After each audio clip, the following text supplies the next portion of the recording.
Thank you, Marina. Now I'd like to introduce our third presenter, someone I've had the privilege of working very closely with and very grateful to not only know her but also get to work near her. And that is Patty Balacek from Western Technical College. And I think she's going to give you some great ideas not only for students and talent pipelines but also incumbent workers. So thank you, Patty.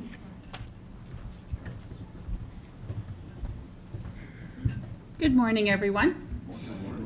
Oh, geez, it's getting quiet now. I bet if I told you I was a Viking fan, you all would respond to that, huh?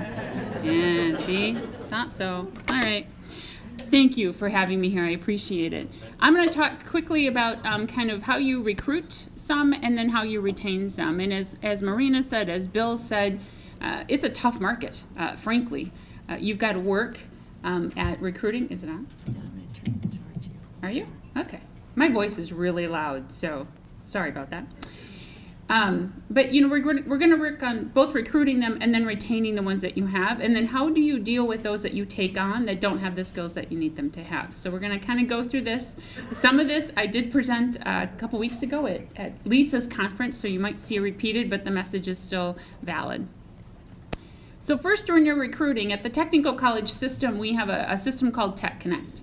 It covers all 16 campuses of the technical college, which covers the entire state of Wisconsin. And if you're looking for people, you can place an ad there. It's completely free. That also works for internships. I get a lot of people who say, can you send me your best marketing student?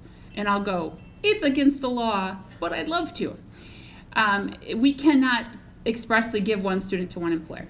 Not allowed to do it. We're tax-supported entities, so we have to do internships and they have to be advertised on Tech Connect. But it is actually a good way to meet anyone who has ever attended a technical college has access to that system, and any employer does as well.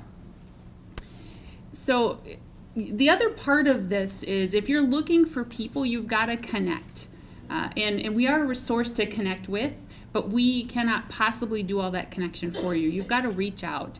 We have career fairs, we have career expos, we have veterans-only events. We hold them both in Toma and in La Crosse, so we do spread ourselves out as much as we can. You can speak at classes. If you're a certain company, I don't care if you need an accountant or if you are looking for someone to do graphic design or what, you can always call and say, I'd love to talk to a class. And our teachers absolutely love it. They reach for it. They want you to do that. They want you to be involved and connect with us. I will tell you that the businesses that connect with us and our teachers on a regular basis have fewer problems finding people than those that have nothing to do with connecting with the college. The other thing is to advertise, of course. There's always Tech Connect, there's newspapers, there's signage, there's Indeed, online. Kids are online. My 11-year-old does every single assignment on his computer that the school gave him. He does nothing on paper. Absolutely nothing on paper, which just blows my mind. Don't you have to print that? No. Oh my God. I have access to his grades 24/7 on every single assignment he ever turns in. He is not going to ever open a newspaper and look for a job. I guarantee it when he gets out there. He's going to look online. So if you haven't been doing it online, you need to be doing it online. Radio does still actually work, amazingly enough.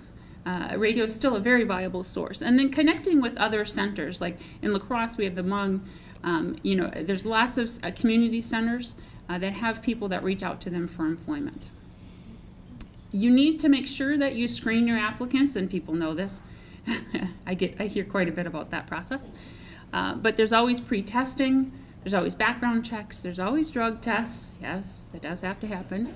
And then minimum qualifications help you sort of screen what you're doing as a way to look for that. One of the things that has to happen when you don't have enough people and you're having to hire people you wouldn't normally have to hire, you have to have a program in place that will train them. You cannot hire them, expect them to come in and know everything they're supposed to know. Remember, the market's tight.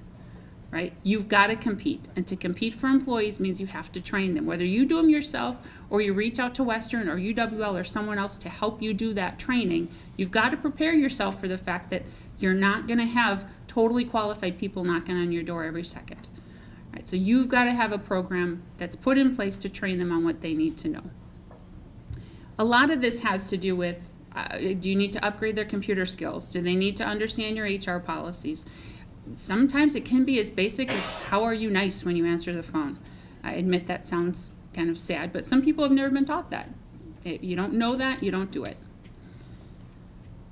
As far as retaining, again, this is where training comes into play. Again, remember, it's a tight market, right? So if it is a tight market, you're going to have to train your people.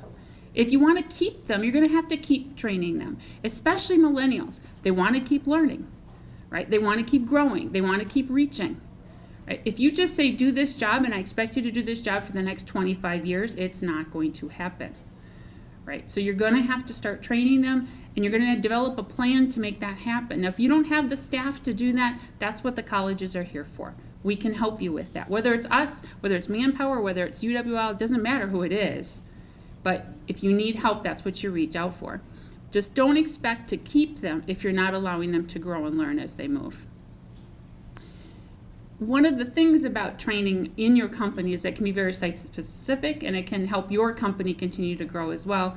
I would bet you have some older employees as well who might be interested in some upgrade training. Again, continually doing that gives them investment in your company.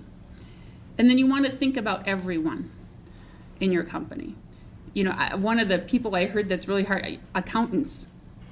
Some companies will get an accountant and then they'll move to the next company for an accountant and then the next company for an accountant. A lot of that has to do with growth.